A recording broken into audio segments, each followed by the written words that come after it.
Welcome, Jeremy. Jeremy Fokkens is an award-winning, internationally published photographer. That name is hilarious. When I ran that past Andy, he said you hated it. So It's just, no, I don't hate it. I shouldn't say I hate it. It's just, I don't know. There's something about when someone gives you a title, you're like, oh, and you don't know what to do and you don't know how to react to it. So it's whatever. Andy just said you were too humble to accept it. Don't believe anything that man says. Yeah. Kidding. Awesome.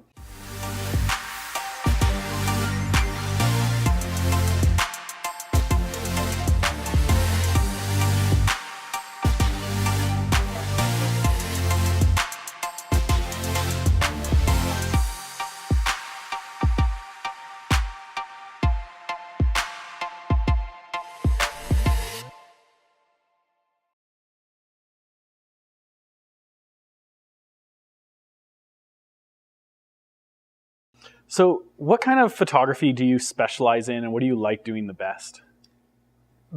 I guess what I do as a profession, I'm a portrait and advertising photographer. For me, what I like to shoot is people. I like to think that I'm a people person. I like people. I've traveled a lot, and what I enjoy most about traveling in general is people. I don't usually go to places for like landscapes or anything like that. It's always been for people. So yeah, for me, the best thing is for me, it's people. What have you kind of built your business on? What's your like core offering? Is that more on the advertising side? It's a bit of both. I've dabbled in a bunch of different venues with, again, focusing on a human element in the work. I've done editorial work, advertising, some travel stuff as well. So yeah, I'd say it's like a 50-50 mix between that. So just to dive right into the thick of it, yeah. How do you go about capturing the emotions of the story in your photos, especially when it comes to portraits? From the commercial side or more on the personal side? Maybe a mix of both. Mixed of both? I imagine there's a lot of overlap. Yeah. For me, when it comes to photographing people, I think the biggest thing is listening. I'm curious about where the people that I photograph, I'm curious about where they come from, what they do, what makes them tick, sometimes even what makes them vulnerable, what makes them uncomfortable. I like to find out as much about an individual as I can when I photograph them. I want this is going to sound really cheesy or anything, but I want a bit of energy to kind of come through in the image.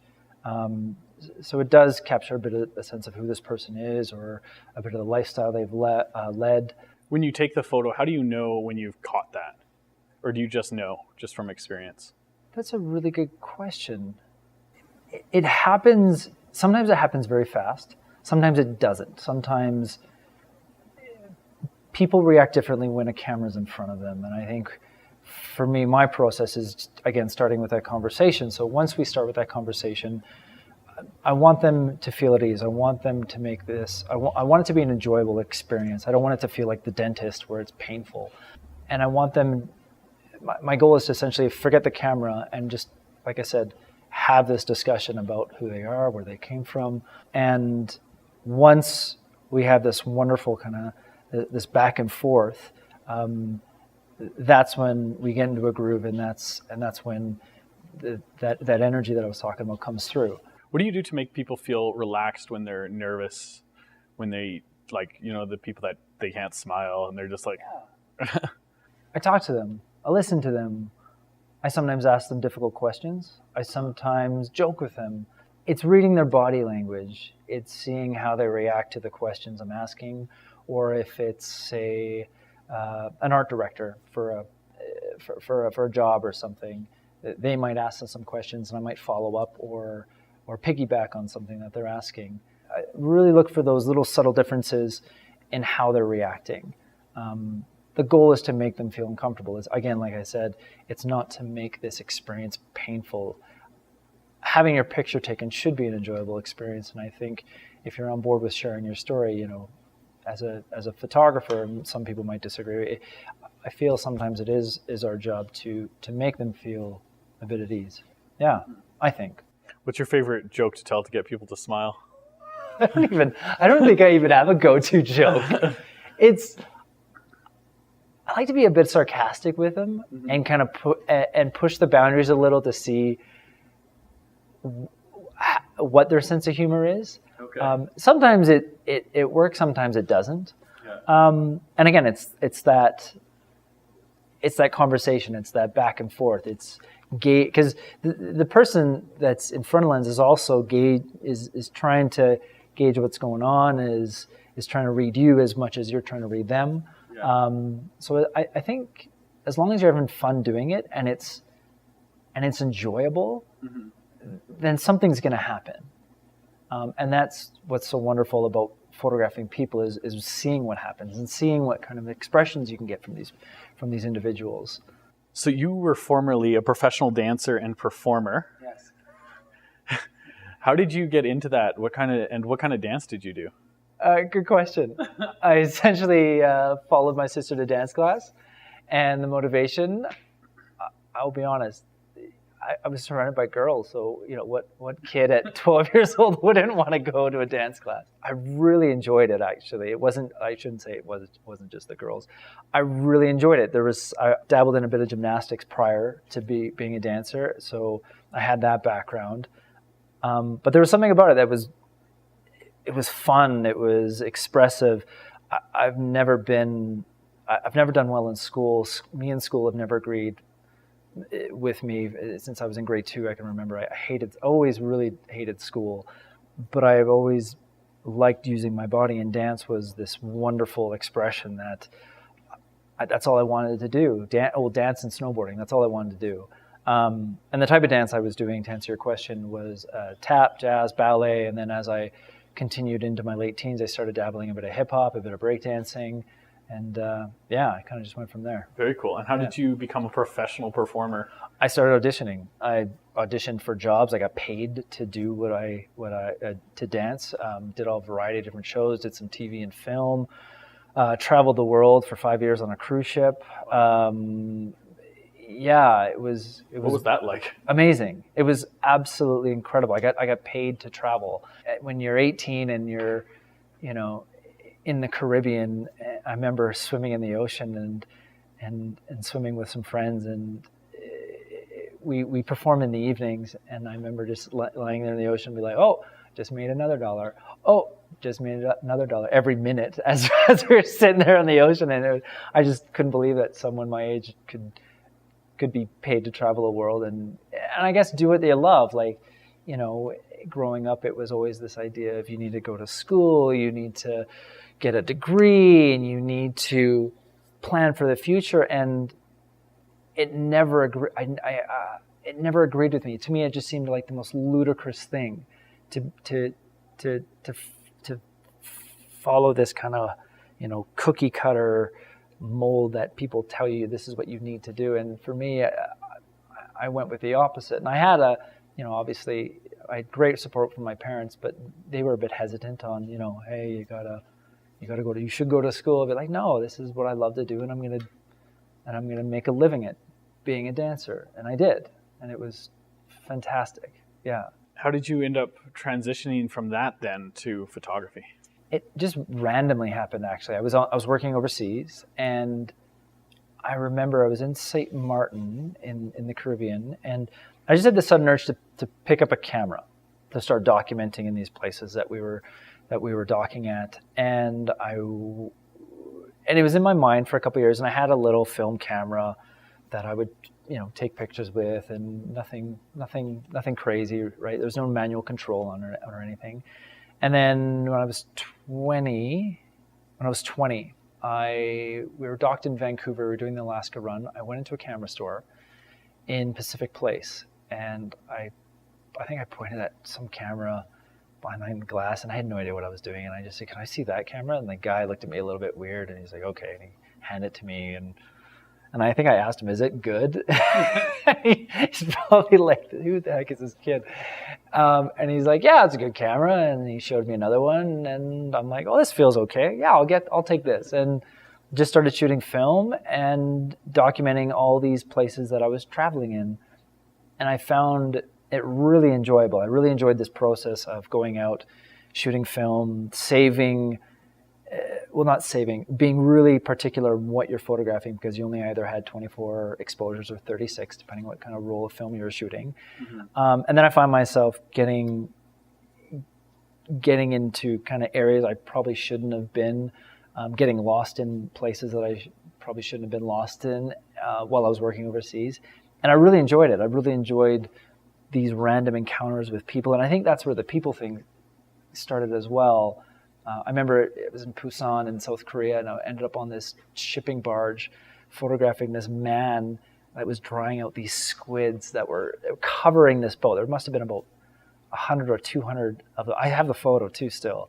And I remember taking his picture, and we couldn't communicate, and it was just a lot of, charades and like hand signals, and he let me take his picture. And I really enjoyed it.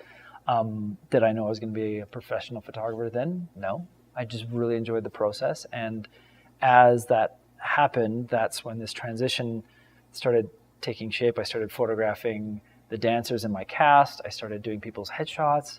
When I finished dancing overseas and came back and doing choreography and teaching in schools and things like that, it just became more and more enjoyable. And I thought, okay, I can't be a dancer forever. Obviously, my body can only take so much, and a dancer's career doesn't last very long.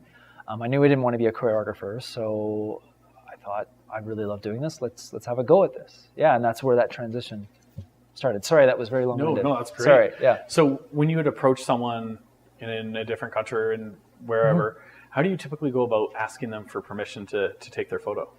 So when I started doing a lot more travels and photographing overseas, I would usually learn about 20 phrases in the local dialect. And from there, it would be things like, my name is so-and-so, or what is your name, or how do I get to here, where is the bathroom, how much, send me the bill, can I take your picture? And that's what I would do. I'd learn about 20 or so phrases, and that would be the start of my communication. I found when traveling overseas, people were they're very open and receptive and seemed to want to help you more if they could see that you were just making the effort to learn a bit of the language. And even just like a smile and a hello, I find goes a long way as well when you're traveling, even if you don't know the language. So it just started from there, and I was able to get into some really interesting places, photograph some really great stories. So did you develop your portfolio that you used to launch into a career during your time working on the cruise ship, or was that after? Good question. After.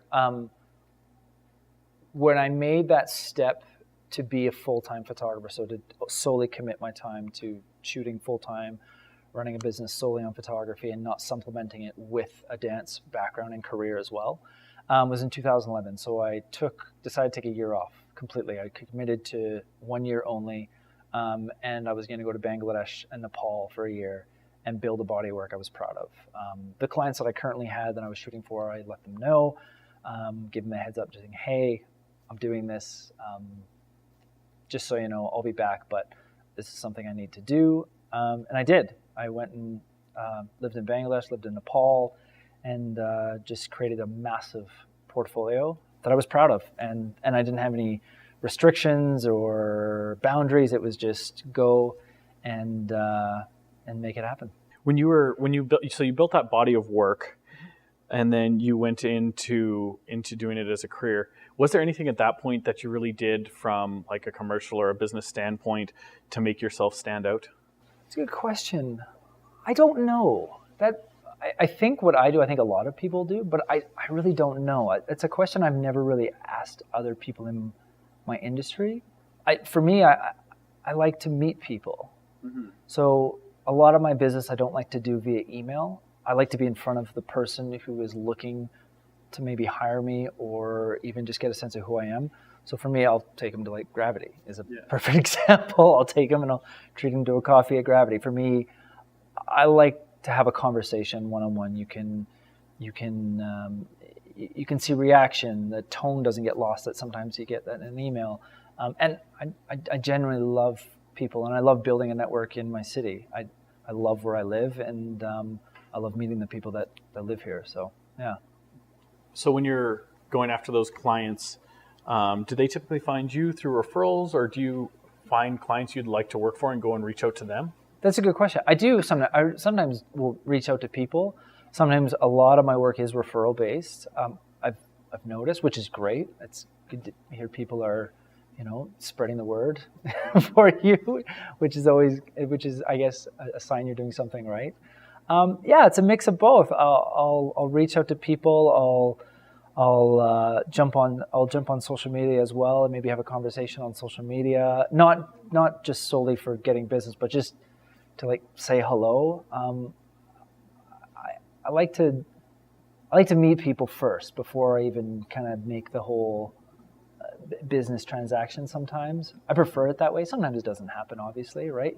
There's a company you might want to work for, and you say, "Hey, I think there's an opportunity here. Let's have a coffee."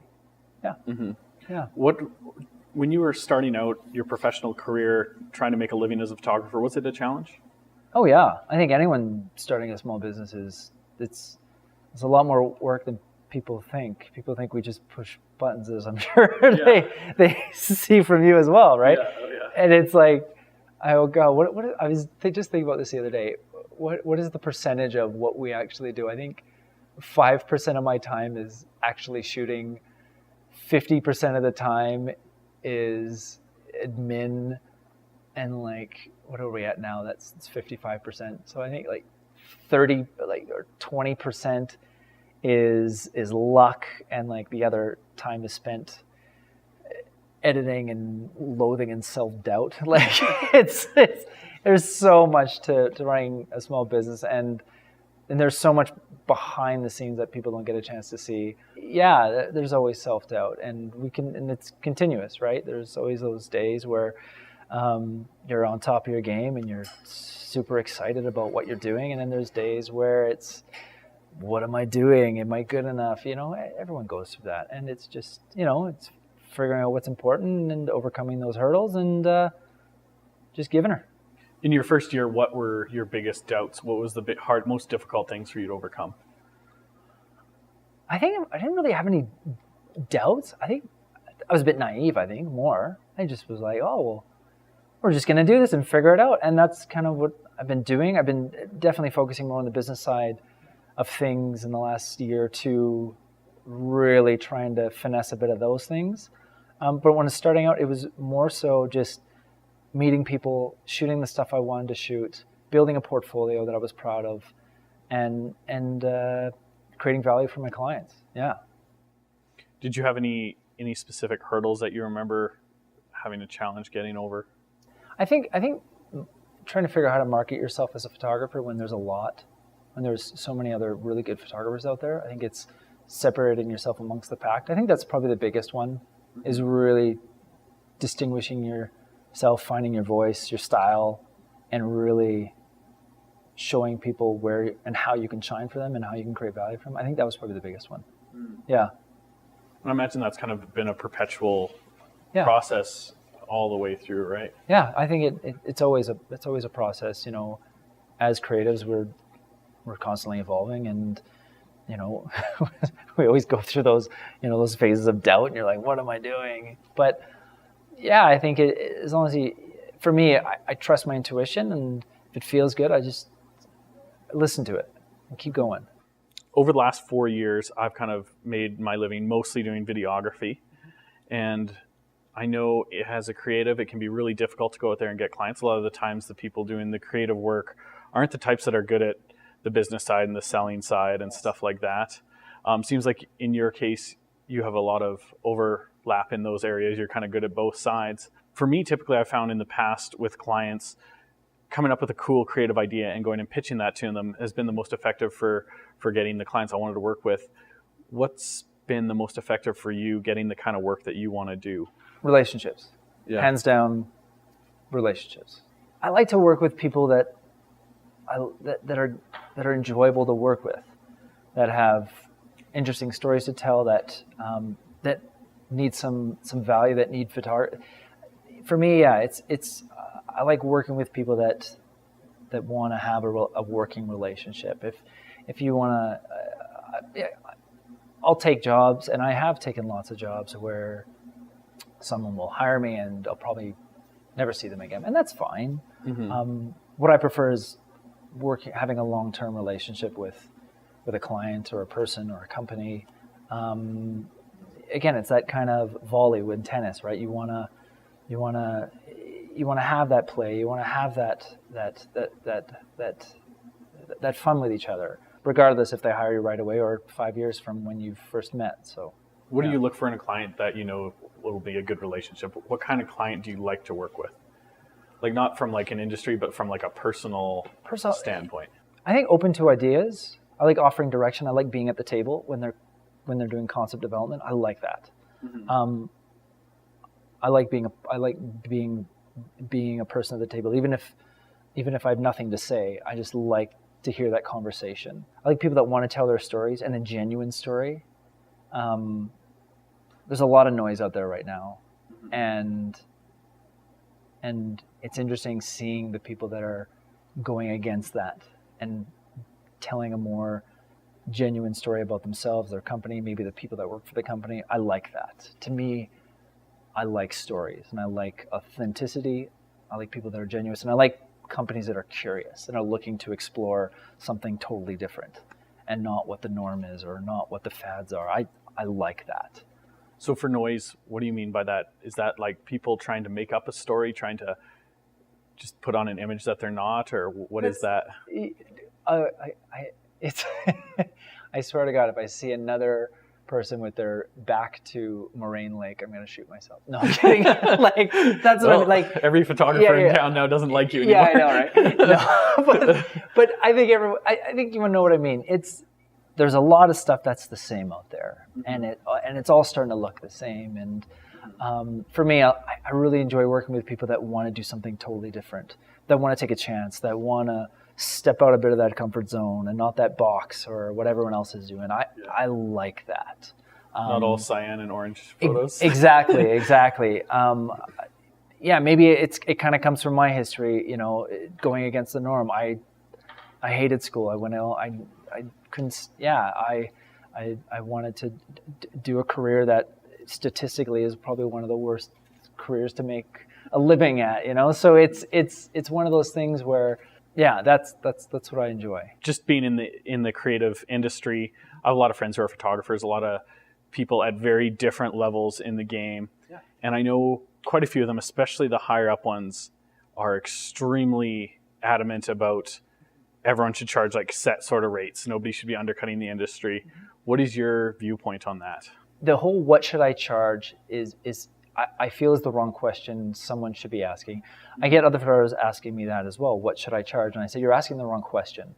I think the question you should be asking is, what do I need to make in order to make the living that I want to make? So I would say you need to crunch the numbers. If you want to make, high five figures, then you need to figure out how many photo shoots you need to do to make that 5 figures. You need to figure out your value. You need to figure out what your niche is. You need to figure out your audience.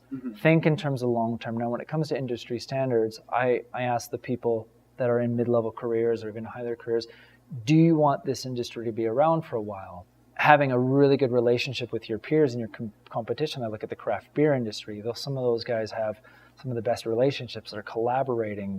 They band together. I would love to see that in the photography world. What if somebody has really high ambitions, like they want to be like maybe that might be a bit high, like low, like 6-figure photographer, but they don't have a lot of experience, their gear maybe isn't there, they don't have the eyesight for it, they're new, like there's no matter what, like they probably couldn't get enough shoots to make that happen, especially if their work isn't of that quality. And I think the market, if they're trying to just charge a rate that someone like yourself would charge, the market's going to reject that. Like the market's really going to determine what they can make. And that's value, right? So if someone can't provide value in what they're creating, well, then obviously they're going to get rejected. So I think, again, looking at, I would look at my competition just like any business. If you're selling beer or ice cream, you'd look at what is my competition charging? Is it as good as my competition? We are the same as photographers. What is my competition doing? Am I as good? And you need to ask those tough questions. You need to not just, ask your friends that are just going to blow smoke up your ass. You need to literally get some good feedback, and be honest with yourself. And if it's not on par, well, then maybe there's some things you need to change in order to earn that six-figure, because it's definitely possible. It's not impossible. Nothing's impossible, right? So, but I think you definitely need to ask tough questions in any business. You need to look at your competition. You need to ask yourself what kind of value you're providing. And yeah, like I said, when other photographers ask me, I tell them flat out, this is what I charge. I got no secrets. I'm an open book. Mm-hmm. And yeah, we've all lost work to people undercutting, but like I said, you get what you pay for. Yeah, for sure. So for people starting out trying to build that portfolio, do you suggest that they start out at a low price point, start out doing work for free? That's a really good question. Again, I would say figure out what you need to make a living. Mm-hmm. And then figure out if your work is not on par with your competition or the type of work that you want to shoot, go shoot it. Go take on personal projects. Go do creatives. And by creatives, I mean doing the photo shoots you want to create. Create the work you want to create. For me, it was going to Bangladesh and photographing fishermen in the Meghna River. Like, that's what I wanted to create. And I think if you shoot that type of work, and that's the work that you want to create, you'll get hired for the work that you create. Mm-hmm. In terms of charging, again, I'm just myself as my business, and I can't answer that for someone else's business. Sure. Yeah, but I think there's definitely an industry standard, and I think a person definitely knows when they're lowballing as opposed to, and they'll find, obviously people find out when they realize that they're actually paying their client to shoot once they look at their expenses. So yeah. So once you meet with a client, how do you show them that value? Obviously your work speaks for itself really well, but there's always another level to it. You need to explain the difference between what your process is and those people who are doing 100 photos for $100 kind of thing. And I do that with a couple of things. I like to get in front of my client. I like to get a detailed scope of the project. I offer feedback of what it takes to, get those images. I'll tell them what type of production is involved. I'll show them my work. I'll tell them what's involved and what it took to get some of these images that I've showed them, and take the conversation there. Sometimes for some shoots you need high production. Sometimes you need very, very low production. It really depends, obviously, the project. So for me, it's getting all the details, everything out on the table, and then that way the client can make the best decision they need to make to move forward. And hopefully you get chosen, and sometimes you do, and sometimes you don't. What's the biggest production you've worked on?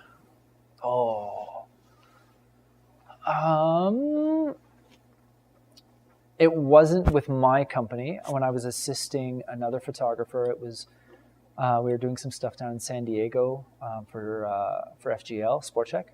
Okay. So that was really fun. Done some travel stuff with nothing too crazy. Enough. Yeah. Very cool. What advice do you have for maybe not just photographers, but kind of creatives in general on constantly improving their skills and their portfolio and really mastering their craft? Yeah, I think being genuine with your work. And what I mean by that is trusting your gut. If you see a fad, or if you see a type of imagery coming up and you feel that, if this is what everyone's doing, I should do that. I would say, ask yourself, do I though? Is it something that gives me joy? Is it something that you feel you need to shoot? And if the answer is no, maybe you shouldn't. I always tell people, shoot personal projects. Shoot long-term personal projects. Spend some time honing in on your craft. If you're in this for the long term, spend the time. Mm-hmm. If this is if I look at anything that's looking for like a quick fix isn't going to last long in this industry. If you're looking to get rich in photography, it's not going to happen. Yeah. But you can make a very good living doing what you do. But I would say hone in on your craft. Always push yourself to push your work. Try something different. Always look for new things you can learn. And pursue personal projects. Because sometimes when we get caught up in a lot of the business side of things, or type of photography that we're constantly being hired for, we can burn out. It's just like any job. And I find, for me, I like to remind myself why I do this. I got into this when I was traveling. I still love to travel, and I do in order to keep myself fresh and sane, and constantly trying to push my work. So yeah, I found it difficult for myself in the last couple of years. Most of my time, probably 80% of it, has been focused on business development. yeah, And I spend very little time shooting. The time I do spend shooting, it's almost never creative personal projects. So it's actually kind of part of the reason I started this project. Yeah. And how does it feel? It's great. It is. Other than the massive time commitment. Yeah. and that comes with the territory. We know that, right? Yeah. As creatives, when we do that sort of thing, but it's worth it, and it's a nice reminder when we get to work on those personal projects, because it's ours, and there's no restrictions, there's no deadlines. It's just, I want to create something for the sake of creating something, and I think that's wonderful. Yeah. So just to sort of wrap up here, you mentioned that you're currently working on a personal project. I believe you said you started in 2014, called Back to the Land. Yes. Tell us about that. Back to the Land culminated from my travels overseas. So I spent a lot of time overseas, and then when I came back to Canada, I realized I hadn't seen a lot of my own country. And with that, I decided to just take a chance and photograph people from small towns and remote areas, which I used to do when I was overseas. I'd go to some really interesting places and photograph people and industries in these environments. And I thought, why if I can do it over in another country where I can barely speak the language, why can't I do it here? And I thought, this is something I should explore, and I did. And it started in 2014 in southern Saskatchewan. And every year I've spent anywhere from 4 to 8 weeks every year traveling to remote and small areas across the country. So I haven't completed the entire country. Canada's a very big place, but I've covered some fair territory so far in the last 4 years. I expect it to be finished in about 10 years' time. So again, it's a very long-term project. I wish, it would be great if I could commit my 100% of my time to it, but I have a business to run. I love my clients. I love what I do. And like I said, it's a personal project, and it kind of is a reminder of why I do what I do. The purpose of this project is really just a homage to Canada and the people of Canada. It's to show a different side of Canada. And I hope by focusing on people that aren't so much in the limelight or in big cities or, high profile entrepreneurs, we can get a better sense of, where the people of this country and its voice. So that's really cool. Yeah. What does the product look like? Is it a blog? It is a blog right now, so I blog about it on my blog, if people still blog. I think so. I think it's probably like 4 people that blog. But yeah, the end goal is a book. The end goal is a book, and the end goal is also public exhibitions. Okay. So I'm looking to then take these images from all these different areas and rural and remote areas, and then take them to the major city hubs where people have never seen these places or even heard of some of these places that I've been to, and just show a different side of Canada. So they'll be in public spaces, so it'll be free for everyone to see, and they'll get a sense of the people in the photographs. They'll have a story, so I interview these people as well. It happens very organically, so I'll just literally get in my truck and drive. I'll do very little research. I'll have a paper map, and I sleep in the back of my truck, so I do it very, very frugally. Yeah, but it's good.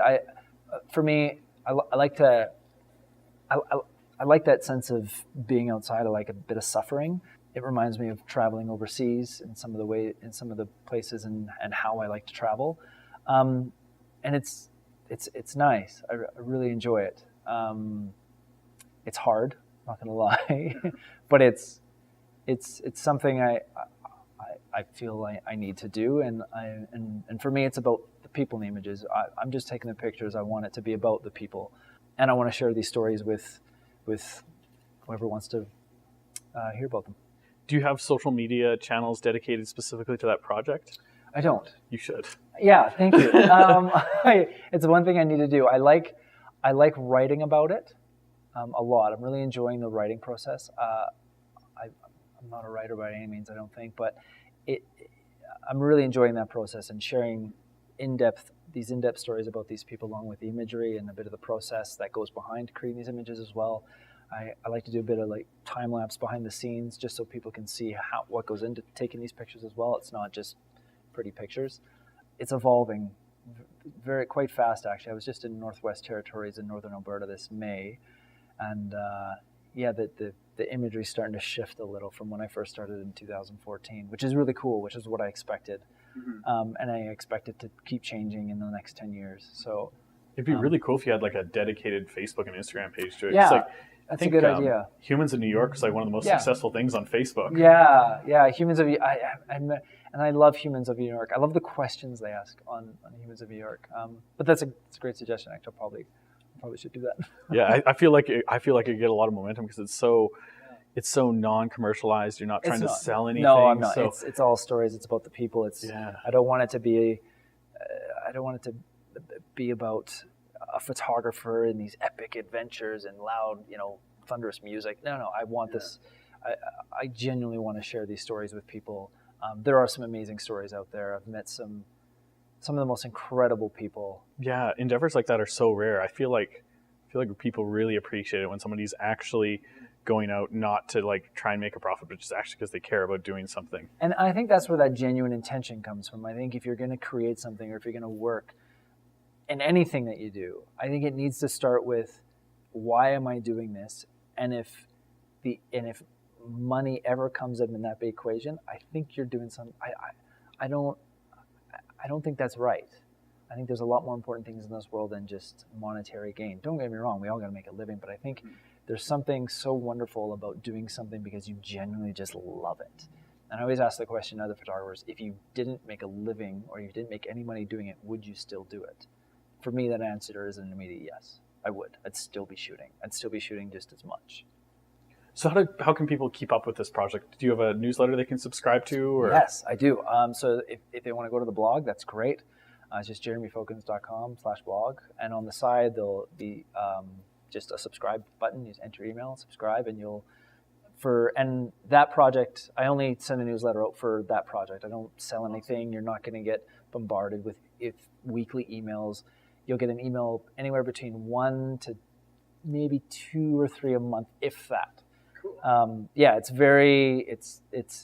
takes a lot of time. Like I said, there's only certain parts of the year that I go out because it's the only time I really have. But I try and separate the posts as often, just so then it's a constant, maybe like once a month, that you're going to get this wonderful little story pop up in your inbox. You can enjoy it with a coffee. It's just solely a story about a really wonderful individual that in a place you've probably never heard of or been to.